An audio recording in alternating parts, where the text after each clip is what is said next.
পৃথিবীর শ্রেষ্ঠ গ্রন্থ আল্লাহ সুবহানাহু ওয়া তাআলা কোরআন নাজিল করার সঙ্গে সঙ্গে আল্লাহ রাব্বুল আলামিন কোরআনুল কারীমের প্রথম দিকে আল্লাহ রাব্বুল আলামিন কোরআনের গ্যারান্টি দিয়ে দিয়েছেন। সুবহানাল্লাহ। আল্লাহ তাআলা বলছেন যালিকাল কিতাবু লা রাইবা ফীহি হুদাল লিল মুত্তাকিন। জোরে করে আল্লাহু আকবার। আল্লাহ তাআলা বলেন এটা হলো সেই কিতাব যেই কিতাবের মধ্যে কোনো ভুল নাই, কোনো সন্দেহ নাই। এটা হলো মুত্তাকিদের জন্য হেদায়েত। আল্লাহ রাব্বুল আলামিন কোরআনুল কারীমের সর্বপ্রথম যে গ্যারান্টি দিয়েছেন, পৃথিবীর কোন লেখক কি এই গ্যারান্টি তার কিতাবের জন্য দিতে পেরেছে? আপনারা কি কথা বুঝছেন নাকি প্রতিধ্বনি হচ্ছে? বুঝতে পারতেছেন ক্লিয়ার? আমার ভাইয়েরা, এটা এমন একটি কিতাব, no wrong about it, no false about it, even no confusion about it. কোনো মিথ্যা নাই, কোনো সন্দেহ নাই, সন্দেহের অবকাশ পর্যন্ত এই কিতাবের ভিতরে নাই। যেই কিতাব আল্লাহ রাব্বুল আলামিন 570 খ্রিস্টাব্দে বিশ্বনবী মক্কা নগরীতে জন্মগ্রহণের পরে আল্লাহর নবীর বয়স যখন 40 বছর পার হয়ে গেল, জাবালে নূরে হীরা গুহার ভিতরে আল্লাহ রাব্বুল আলামিন আস্তে আস্তে করে সুদীর্ঘ 23 বছর ধরে কোরআন নাজিল করলেন। সুবহানাল্লাহ। এই কোরআনুল কারীম স্টপ করার জন্য পৃথিবীতে কত মানুষ, কত হিন্দু, কত বৌদ্ধ, কত খ্রিস্টান, কত বড় বড় পণ্ডিতগুলি কোরআনের বাণীকে স্টপ করার জন্য চেষ্টা করেছে। আসলে কি তারা পেরেছে? কিয়ামত পর্যন্ত যত মানুষগুলি আল্লাহর কোরআন স্টপ করার জন্য, কোরআন বন্ধ করার জন্য চেষ্টা করবে, প্রত্যেকটা মানুষগুলি কোরআনের সংস্পর্শে এসে, কোরআনের কাছে শরীফকে কোরআনের কাছে এসে সংস্পর্শে এসে আল্লাহর কোরআনের কাছে মাথা নত করে দিবে। আমার ভাইয়েরা, এই জন্য কোরআনকে বলা হয় complete code of life. There is no doubt in this sentence. পূর্ণাঙ্গ একটি জীবন বিধান যার মধ্যে কোনো ভুল নাই। জোর বলুন ঠিক কিনা? পৃথিবীতে যত দামি, যত নামি বই লেখুক না কেন, সে বইটি কোনো গল্পের বই হোক না কেন, যত রসিকতা, যত লোভনীয় বই হোক না কেন, এই বইগুলি মানুষ একবার পড়ার পরে দ্বিতীয়বার পড়তে চায় না। চায় নাকি? ও বই আমার পড়া আছে, আর পড়া লাগবে না। একবার, দুইবার, তিনবার মানুষগুলি এই বইগুলি পড়ার পরে আর পড়তে চায় না। কিন্তু আল্লাহ রাব্বুল আলামিন এমন কিতাব নাজিল করলেন, বান্দাদেরকে ধন্য করলেন। এই কিতাব যত শুনি তত মুগ্ধ হয়ে যায়, যত শুনি তত সুন্দর লাগে। জোরে বলেন ঠিক কিনা? কোরআনের তিলাওয়াত বিশ্বনবীর আমল থেকে, আল্লাহর নবীর জুবান থেকে শুরু হয় অদ্যবধি পর্যন্ত কোরআন শুনে কি তৃষ্ণা মিটেছে? আজ পর্যন্ত তৃষ্ণা মিটে নাই। কত কারির কণ্ঠে, কত হাফেজের কণ্ঠে, কত মাওলানার কণ্ঠে আল্লাহর কোরআনের তিলাওয়াত শুনলাম, কিন্তু তৃষ্ণা মেটে না। প্রত্যেকটা দিন বান্দার যখন ঘুম থেকে জাগ্রত হওয়ার পরে ফজরের জামাতে যখন নামাজ আদায় করার জন্য নিয়ত বাঁধে, আল্লাহু আকবার বলে, হাত দুটি বাঁধার পরে ইমাম সাহেবের পিছনে কোনো বান্দা যদি ইখলাসের সাথে, আন্তরিকতার সাথে, ফ্রেশ মন মাইন্ড নিয়ে যদি ইক্তেদা করে সূরাতুল ফাতিহা, ভালো লাগে না খারাপ লাগে? কেমন ভালো লাগে? মনে হয় আজকে নতুন শুনছি। এই সূরাতুল ফাতিহা জীবনে কোনোদিন শুনি নাই। এই গ্রামে কোনো ইমাম সাহেব যদি 10 বছর আগে নিয়োগ দেন, 10 বছর আগে যে সূরা দিয়ে নামাজ পড়াইছে, আজকেও কিন্তু সেই সূরা দিয়ে নামাজ পড়াইছে, ঠিক কিনা?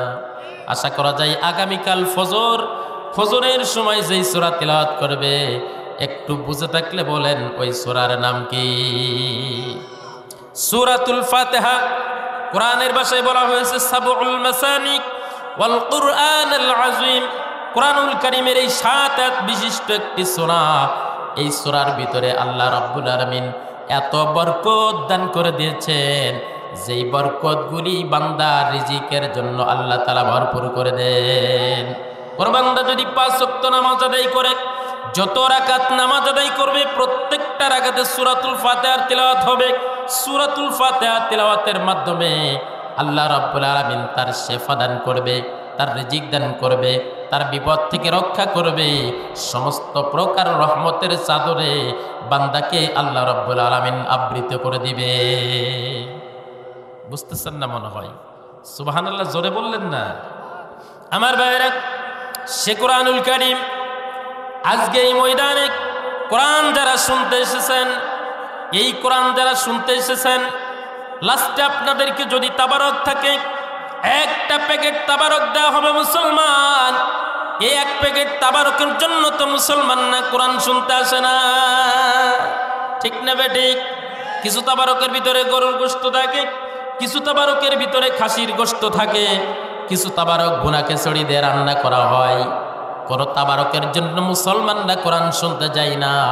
শুধুমাত্র কোরআন আল্লাহর গ্রন্থ, আল্লাহর ঐশী কোরআন আল্লাহ তাআলার বাণী, যে কারণে আল্লাহ রাব্বুল আলামিনের মহব্বতে কোরআন শুনতে যায়। পৃথিবীতে এমন কোন গান নয়। মমতাজ, বাংলাদেশের নেস্টিক মার্কা শিল্পী মমতাজ কত লোভনীয় কত প্রকার গান তৈরি করলো। কোন গান 5 বছর 10 বছর চলে নাই। 2024 সালে ভাইরাল হয়েছে, 25 সালে ব্যান্ড হয়ে গেছে, চলে না। 25 সালে ভাইরাল হলে 26 সালে চলে না। 10 সালে ভাইরাল হলে 12 সালে চলে নাই। কত গান আমরা শুনলাম, নতুন নতুন গান। কোন একটা গান কি আজকে আমাদের জনপ্রিয় গান হিসাবে আছে? সব গান বাতিল হয়ে গেছে। আল্লাহ রাব্বুল আলামিন বলেন, বান্দা এমন কোরআন আমি নাজিল করলাম, কিয়ামত পর্যন্ত, জন্ম থেকে মৃত্যু পর্যন্ত যারা এই কোরআন শুনবে, যত শুনবে তত অন্তরে প্রশান্তি লাভ করবে। এই কোরআনের কথা শুনে বান্দার তৃষ্ণা মিটবে না।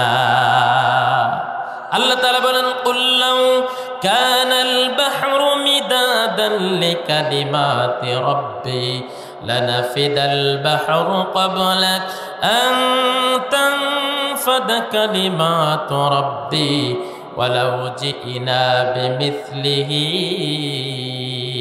মাদাদা। আল্লাহ রাব্বুল আলামিন বলেন, হাবিব আপনি আপনার উম্মতদেরকে বলে দেন, এই পৃথিবীতে যত পানি আছে সমস্ত পানিগুলি যদি কলমের কালি বানানো হয়, যত গাছ বৃক্ষ আছে টুকরা টুকরা টুকরা টুকরা করে কেটে যদি কলম বানানো হয়, প্রত্যেক পানি, প্রত্যেকটা সাগর মহাসাগর, পৃথিবীতে 5টি মহাসাগর আছে। 1 নাম্বার হলো প্রশান্ত মহাসাগর। বারমুডা ট্রায়াঙ্গেলের ভিতরে যে দেখেন, রশি নামে বিজ্ঞানীরা পরীক্ষা করেছে 38,000 তার গভীরতা। আটলান্টিক মহাসাগরের গভীরতা 36,000 ফিট। 5টি মহাসাগরও নয়, পৃথিবীতে যত নলকূপ, পুকুর, নদী নালা আছে, শাখা প্রশাখা, প্রত্যেকটা নদীর পানিগুলি যদি একত্রিত করা হয়, কালি বানানো হয়, আল্লাহ রাব্বুল আলামিন বলছেন শুধু তাই নয়, এদের সহযোগিতা করার জন্য, বেশি বানানোর জন্য যদি এটাকে ডাবল করা হয়, তারপরে কলমের কালিগুলি শেষ হয়ে যাবে, পৃথিবীর সব গাছ বৃক্ষগুলি শেষ হয়ে যাবে, আমাজন জঙ্গলের বৃক্ষগুলি শেষ হয়ে যাবে, সুন্দরবনের বৃক্ষগুলি শেষ হয়ে যাবে।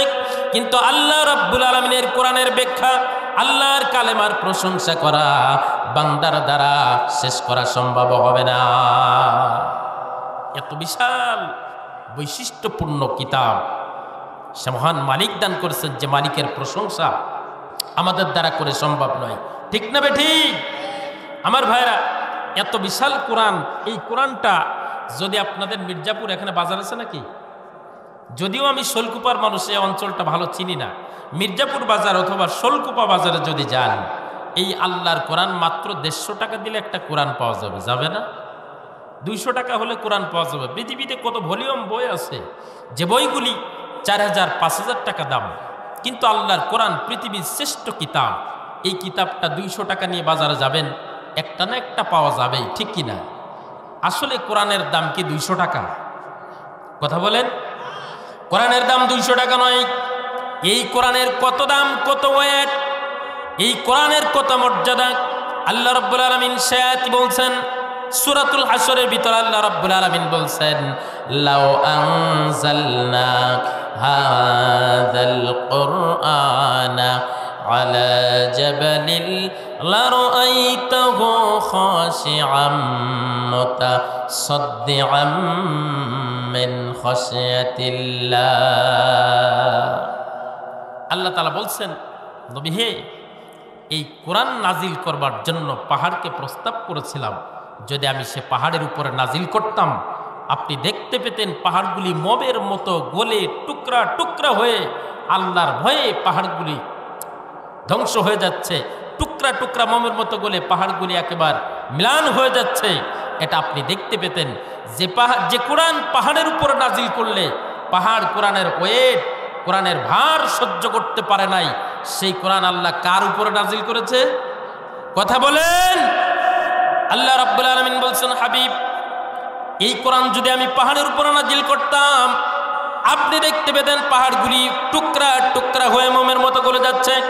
আমি আল্লাহর ভয়ে কিন্তু সেই কোরআন আমি নাজিল করলাম, অতিলকাল আমসালু নাদরিবুহা লিন্নাসি লাআল্লাহুম ইয়াতাফাক্কারুন। আল্লাহু আকবার বলেন। আল্লাহ বলছেন মানুষের এই দৃষ্টান্ত দেখানোর জন্য, এই কোরআনের মর্ম বোঝার জন্য মানুষের উপর আমি আল্লাহ রাব্বুল আলামিন এই কোরআন নাজিল করেছি, যেন মানুষগুলি চিন্তা করে ফিকির করে এই কোরআন আসার পরে যেই বান্দাগুলি কোরআন ব্যবহার করেছে, কোরআন নিয়ে ফিকির করেছে, কোরআন নিয়ে চিন্তা করেছে, কোরআন দিয়ে সমাজ গড়েছে, কোরআন দিয়ে পরিবার গড়েছে, কোরআন দিয়ে রাষ্ট্র গড়েছে, সেই রাষ্ট্রের ভিতরে শান্তি ছিল না অশান্তি? কোরআন দিয়ে রাষ্ট্র করলে শান্তি হয় না অশান্তি হয়? কোরআন দিয়ে পরিবার তৈরি করলে এই পরিবারে শান্তি থাকে না অশান্তি থাকে? যারা বলেন আমার ভাইয়েরা, এই কোরআনুল কারীম আল্লাহ রাব্বুল আলামিন নাজিল করেছেন মানুষের উপরে। আল্লাহ জানতেন কোন পাহাড়ের উপর যদি কোরআন নাজিল করতাম, আধুনিক বিজ্ঞানে আবিষ্কার করবে ভেকু গাড়ি, আধুনিক বিজ্ঞানী কত বড় বড় গাড়ি আবিষ্কার করবে, এই গাড়ি দিয়ে পাহাড়গুলি টুকরা টুকরা করে পাহাড়গুলি কেটে কেটে কোরআনগুলি কাফের আর মুশরিকরা ধ্বংস করে দিত। আর যদি কোনো গাছের উপর নাজিল করতাম, গাছগুলি টুকরা টুকরা করে কোরআনগুলি ধ্বংস করে দিত। আমি আল্লাহ রাব্বুল আলামিন পৃথিবীর কোন জমিনের উপর যদি কোরআন নাজিল করতাম, কোরআন লাস্টিং করতো না। এই জন্য আল্লাহ রাব্বুল আলামিন কোরআনুল কারীমের স্থায়িত্বের জন্য, কোরআনুল কারীম নাজিল করার জন্য ছোট্ট হৃদয়, মানুষের ছোট্ট হৃদয়টাকে আল্লাহ রাব্বুল আলামিন চয়েস করেছেন। সুবহানাল্লাহ। এই মাদ্রাসার ভিতরে ছোট্ট ছোট্ট হাফেজ মাথায় ধরবে না, আপনার মাথায় আসবে না। যেই কোরআন পাহাড় নিতে পারে নাই, যেই কোরআন বৃক্ষ নিতে পারে নাই, পাহাড়ের মতো এত বিশাল সৃষ্টি, এই পাহাড় কোরআন নিতে পারে নাই, কোরআন দিলে ধ্বংস হয়ে যাবে। এই এত বিশাল কোরআন ছোট্ট একটা 10 বছরের বাচ্চার সিনার ভিতরে আল্লাহ রাব্বুল আলামিন কিভাবে নাজিল করেছে? 10 বছরের হাফেজে কোরআন পৃথিবীতে আসে না নাই? 15 বছর 12 বছর এই ছোট্ট বাচ্চারা পৃথিবীতে আসে না নাই? পুরা কোরআন মুখস্থ করেছে। শুধু তাই নয়, পুরা কোরআন শরীফ A to Z এক দাঁড়াই বলতে পারে। সুবহানাল্লাহ। আরেকটু জোরে বলেন না সুবহানাল্লাহ। আমার ভাইয়েরা, এটাই হলো কোরআনের মজেজা। এই কোরআনুল কারীম কিয়ামত পর্যন্ত আল্লাহ রাব্বুল আলামিন জানতেন, এই কোরআন যদি পাহাড়ের উপর নাজিল করতাম, কোরআন লাস্টিং করতো না। কোরআন রাখার জন্য পৃথিবীর কোনো লাইব্রেরি চয়েস করা হয় নাই, কোরআন রাখার জন্য কোনো বিল্ডিং চয়েস করা হয় নাই, কোরআন রাখার জন্য চয়েস করা হয়েছে মানুষের হৃদয়। এখন আসেন আসল কথা বলি। এই কোরআনুল কারীম যেই ছোট্ট একটি কাঠের উপরে রাখা হয়, এই কাঠের মূল্য কম না বেশি? এই কাঠটার নাম হলো রেহেল কাঠ। বাজারে বিক্রি করতে গেলে 100 টাকাও হবে না, ঠিক না বেঠিক? যেই কোরআন বাজারে বিক্রি করতে গেলে যেই রেহেলের দাম 100 টাকা হবে না, সেই রেহেল কোরআনুল কারীমের সংস্পর্শে আসার সাথে সাথে কোরআন যেখানে রেহেল কাটু সেখানে, ঠিক কিনা? হাজারো কাপড়গুলি এলোমেলো পড়ে থাকে, কোনো মানুষ এটাকে স্পর্শ করে না, যত্ন করে না, আদর করে না, পরিষ্কার করে না। কিন্তু কোরআনুল কারীমের সাথে যেই টুকরা কাপড়টা লেগে যায়, ওই কাপড়টার মান যিনি বাড়িয়ে দেন, জোরে বলুন তিনি কে? আর জোরে বলুন তিনি কে? তাহলে এই কোরআনুল কারীমের সাথে সংস্পর্শ যার লাগে সে দামি হয়ে যায়, ঠিক না বেঠিক? কোরআনের সাথে কাঠ লাগলে কাঠ দামি হয়ে যায়। কোরআনুল কারীমের সাথে যখন একটা কাপড় লাগে, কাপড় দামি হয়ে যায়। কোরআনুল কারীমের সাথে কাগজ লাগার কারণে কাগজ দামি হয়ে গেছে। কিন্তু কোরআনুল কারীমের সাথে মানুষ যদি লাগে, মানুষগুলি কি হয়ে যায়? মানুষগুলি রাজাকার হয়ে যায়, মানুষগুলি মৌলবাদ হয়ে যায়। ঠিক না ঠিক? আশ্চর্যের ব্যাপার হলো, যেই বাংলাদেশে মানুষগুলি কোরআন দেখলে চুমু খায়, যেই বাংলাদেশের মানুষগুলি কোরআন দেখলে বুকে টেনে নেয়, কোরআন দেখলে ভালোবাসে, মহব্বত করে, সেই মানুষগুলি জীবন্ত কোরআনের মানুষদেরকে মহব্বত করে না। ঠিক না ঠিক? হাজারো হাফেজে কোরআনদেরকে জেলখানায় ঢুকানো হয়েছে, হাজারো হাফেজে কোরআনদেরকে অপমান, লাঞ্ছিত, অপমানিত করা হয়েছে। যেই মানুষগুলি কোরআন তো দূরের কথা, একটা রেহেল পর্যন্ত ফেলবে না, রেহেলকে অসম্মান করবে না, কিন্তু আশ্চর্যের ব্যাপার হলো সেই মানুষগুলি কোরআনের জিন্দা কোরআন যারা হাফেজে কোরআন, এই হাফেজে কোরআনদেরকে লাঞ্ছিত আর অপমানিত করে কি করে না? এ জীবন চলার জন্য কোরআন দিয়ে করলেন ধন্য, এ জীবন চলার জন্য কোরআন দিয়ে করলেন ধন্য।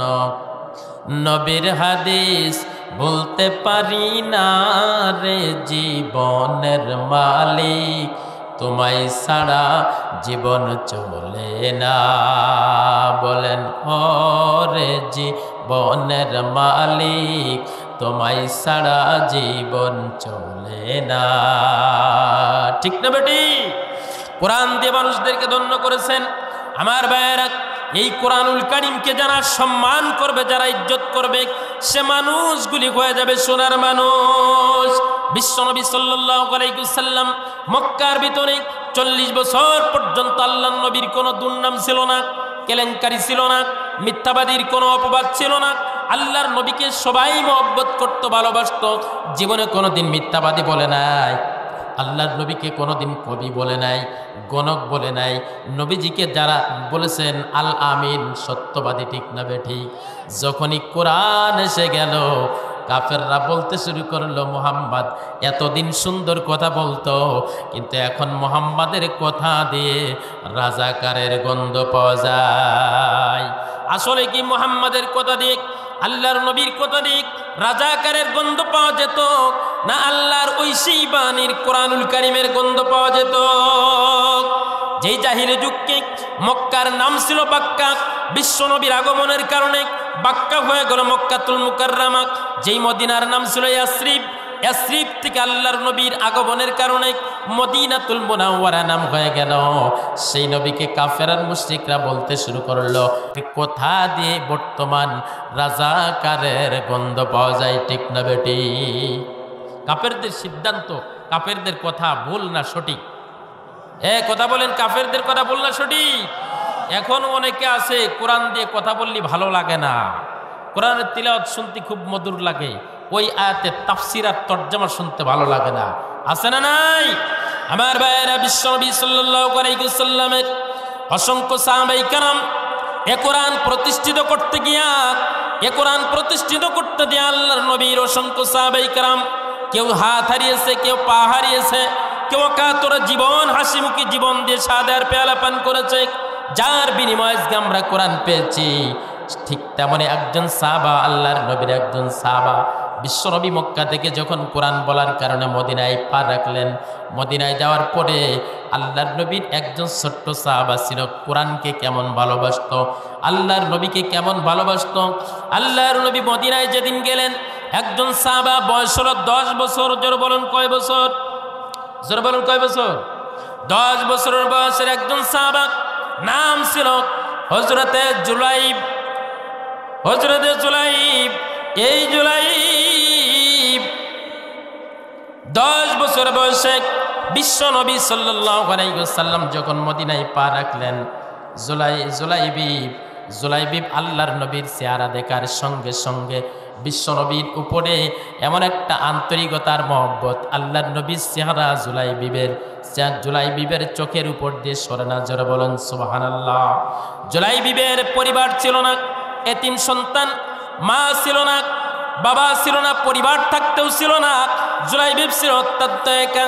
বিশ্বনবী সাল্লাল্লাহু আলাইহি ওয়াসাল্লামের নিকটে যে সাথে সাথে আল্লাহর নবীর কাছে যে সুপর্দ হলেন, বিশ্বনবী সাল্লাল্লাহু আলাইহি ওয়াসাল্লাম বিস্তারিত শোনার পরে জুলাইবিবরে একত্রে কাছে নিয়ে নিলেন, বললেন জুলাইবিব তোমার পরিবারে নাই, পরিজন নাই, আজকের থেকে তুমি জুলাইবিব আমার কাছে থাকবে। জোরে বলুন সুবহানাল্লাহ।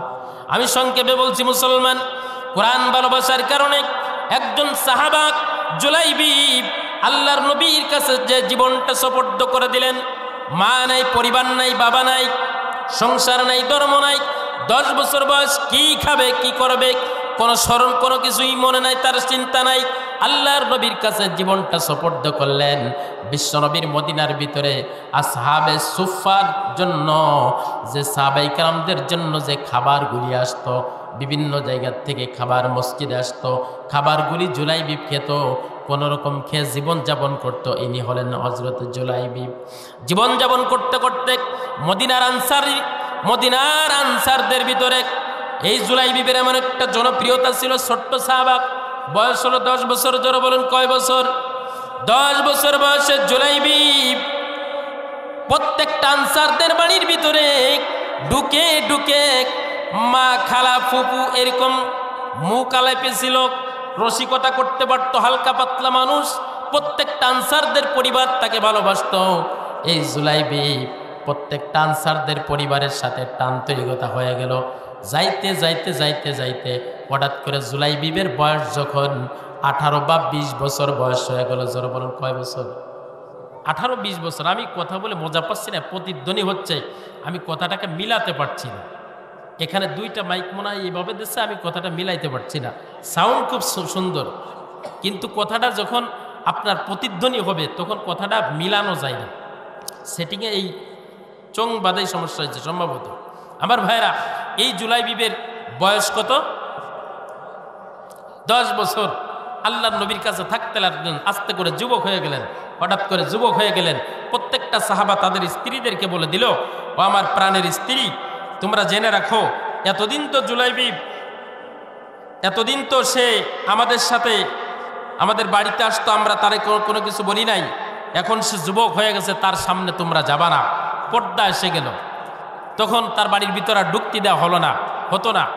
আল্লাহর নবী সাল্লাল্লাহু আলাইহি ওয়াসাল্লাম হঠাৎ করে একদিন জুলাইবিবকে বলছে, জুলাইবিব রে, তুমি কি বিবাহ করবা?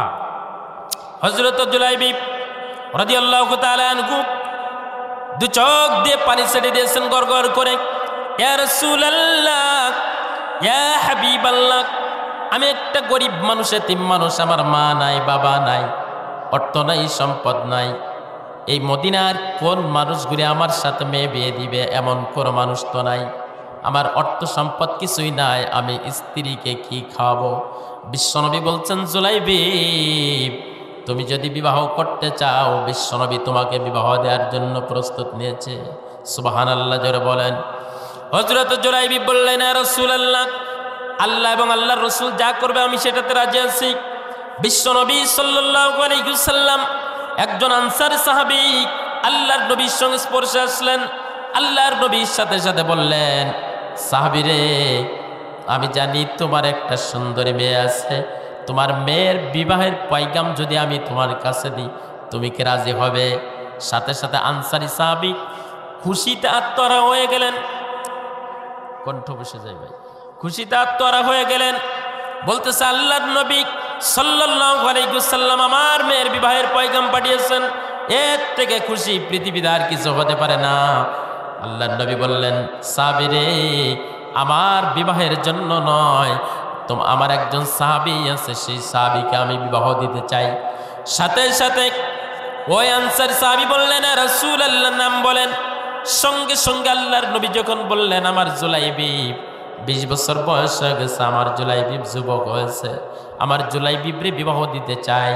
সাথে সাথে আনসারী সাহাবীর মনটা মলিন হয়ে গেল, মনটা খারাপ হয়ে গেল। ইয়া রাসূলুল্লাহ, ইয়া হাবিবাল্লাহ, আমি একজন ধনাঢ্য ব্যক্তি, আমি একজন প্রভাবশালী ব্যক্তি, এমন একজন মানুষের সাথে আমার মেয়ের বিবাহের কথা বলেছেন, যেই ব্যক্তির মা বাবা নাই, ঘর নাই, বাড়ি নাই, টাকা নাই, পয়সা নাই। ইয়া রাসূলুল্লাহ, মনটা মলিন করে বললেন, আল্লাহর নবী গো, আমি আমার স্ত্রীর সাথে পরামর্শ না করে বলা ঠিক হবে না। বাড়িতে চলে গেলেন, স্ত্রীকে বলতেছেন, প্রাণের স্ত্রী রে, আল্লাহর নবী সাল্লাল্লাহু আলাইহি ওয়াসাল্লাম আমাদের মেয়ের জন্য বিবাহের পয়গাম দিয়েছেন।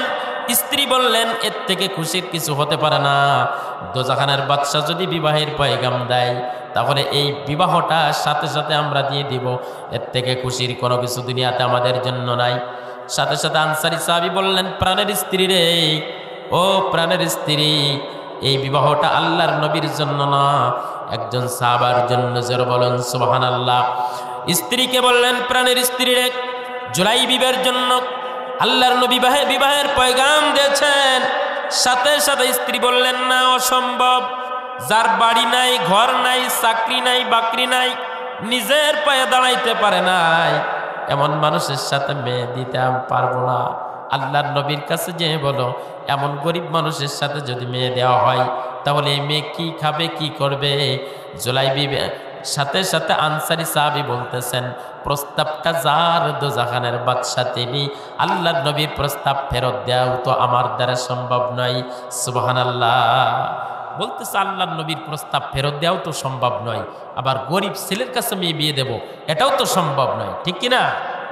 হঠাৎ করে আল্লাহর নবী সাল্লাল্লাহু আলাইহি সাল্লামের সাহাবা, আনসারী সাহাবী এবং স্ত্রী দুইজনের ভিতরে কনফিউশন শুরু হয়ে গেছে। পর্দার অন্তরাল থেকে, পর্দার আড়াল থেকে মেয়ে এসে বলতেছে, মা, ও মা, তোমরা কি আলোচনা করতেছো? ক্লিয়ার কাট আমার কাছে বলো। মা বলতেছে, তুই কি জানিস তোর বাবা আল্লাহর নবীর কাছ থেকে শুনে এসেছে জুলাইবিবের সাথে তোর বিবাহ দিতে চাই। মেয়ে বলতেছে, মা, আমার বিবাহের কথা কে বলেছেন? বলতেছেন আল্লাহর নবী মুহাম্মদুর রাসূলুল্লাহ সাল্লাল্লাহু আলাইহি ওয়াসাল্লাম বলেছেন। মেয়ে বলতেছেন, মা, যেই নবী দুনিয়া, এই জগৎ এবং পরজগৎ, আল্লাহর সৃষ্টির প্রধান মেহমান, পৃথিবীর শ্রেষ্ঠ আইডল, মানবতার মহান দিশারি, মদিনার কামলিওয়ালা বিশ্ব নবী সাল্লাল্লাহু আলাইহি ওয়াসাল্লাম যদি আমার বিবাহের পয়গাম দেয়, যার সাথে জিবে আমি তার সাথেই রাজি, এই বিবাহের পয়গাম ফেরত দেওয়া যাবে না। জোরে বলুন সুবহানাল্লাহ। ব্যাসটা একটু কমাই দেন, টেবিলটা একটু বাড়াই দেন। মেয়ে যখন রাজি হয়ে গেছেন, সংক্ষেপে বলি মুসলমান, আল্লাহর নবী সাল্লাল্লাহু আলাইহি ওয়াসাল্লাম জুলাইবিবের সাথে মদিনার সবথেকে প্রতাপশালী একজন সাহাবা, আনসারী সাহাবার মেয়েকে বিবাহ দিয়ে দিলেন। সুবহানাল্লাহ। বিবাহ দেওয়ার পরে কিছুদিন পর্যন্ত ঘর সংসার করছে, সুন্দরভাবে জীবন যাপন করছে। হঠাৎ করে একদিন আল্লাহর নবী সাল্লাল্লাহু আলাইহি ওয়াসাল্লাম জিহাদের জন্য প্রস্তুতি নিয়েছেন, ডাক এসেছেন, হাইয়া আলাল জিহাদ, হাইয়া আলাল জিহাদ। আমরা যেমন নামাজের জন্য ডাকি হাইয়া আলাস সালাত, এসো নামাজের দিকে আসো, তদানীন্তন কালে জিহাদের জন্য ডাকা হতো হাইয়া আলাল জিহাদ। জিহাদ শুরু হয়েছে, কে কোথায় আছো? যুদ্ধের ময়দানে, কোরআনের জন্য যুদ্ধের ময়দানে যেতে হবে। সাহাবায়ে কেরাম এ ডাক শুনতে পেয়ে যুদ্ধের ময়দানে যাওয়ার জন্য প্রস্তুতি নিচ্ছেন। হযরত জুলাইবিব নতুন স্ত্রী কয়েকদিন মাত্র হয়েছে, সাথে সাথে আল্লাহর নবীর প্রাণের সাহাবী জুলাইবিব নতুন স্ত্রী রেখে কয়েকদিন পরে আল্লাহর নবীর সাহাবী জুলাইবিব চলে গেলেন যুদ্ধের ময়দানে। আল্লাহর নবী সাল্লাল্লাহু আলাইহি সাল্লাম বিজয় অর্জন করলেন। বিজয় লাভ করার পরে বিশ্ব নবী সাল্লাল্লাহু আলাইহি সাল্লাম বললেন, কোন সাহাবা কি ইন্তেকাল করেছেন? সমস্ত সাহাবায়ে কেরাম বলতেছে, ইয়া রাসূলুল্লাহ, প্রত্যেকটা সাহাবায়ে কেরাম হাজির আছে, উপস্থিত আছে, কেউ মারা যায় নাই। বিশ্ব নবীর মনের ভিতরে খটকা লেগে গেছে। আল্লাহর নবী বলছেন, না না না, আমার মনে হয় একজন সাহাবা এই যুদ্ধের ময়দানে শহীদ হয়ে গেছে। কিছুক্ষণ পর খুঁজতে খুঁজতে আল্লাহর নবী দেখতে পেলেন জুলাইবিব, যেই সাহাবী ছোট্ট বাচ্চা 10 বছর থেকে বিশ্ব নবীর সংস্পর্শে এসেছে, নতুন নতুন বিবাহ দিয়েছে, সেই বাচ্চা, সেই শিশুটি, সেই সাহাবী আজকে যুদ্ধের ময়দানে শহীদ হয়ে গেছে। আল্লাহর নবী দুপুটা চোখের পানি ছেড়ে দিয়ে জুলাইবিবের জন্য আল্লাহর কাছে দোয়া করলেন। জোরে বলুন সুবহানাল্লাহ। আমার ভাইয়েরা, কোরআনের জন্য এইরকম ভাবে সাহাবায়ে কেরাম জীবন দিয়েছে, কারোর হাত হারিয়েছে, কারোর পা হারিয়েছে, জেলখানার ভিতরে সময় কাটিয়েছে, স্ত্রী, পুত্র, গাড়ি, বাড়ি সব কিছু তারা ইসলামের জন্য বাজেট করেছেন। ঠিক না বেঠিক? কিসের জন্য?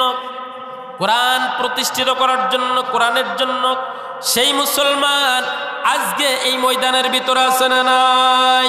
আমাদের যদি কোরআনের জন্য সময় দিতে হয়, কোরআনের জন্য যদি আমরা জীবন দিতে হয়, জীবন দেওয়ার প্রয়োজন হয়, কারা কারা প্রস্তুত? লিল্লাহি তাকবীর। কোরআনের জন্য জীবন দিব, কোরআনের জন্য টাকা দিব, কোরআনের জন্য অর্থ দিব, কোরআন প্রতিষ্ঠিত করার জন্য যা লাগে দিতে আমরা রাজি আছি না নাই? কারা কারা রাজি? লিল্লাহি তাকবীর। মাশাআল্লাহ, হাত নামান।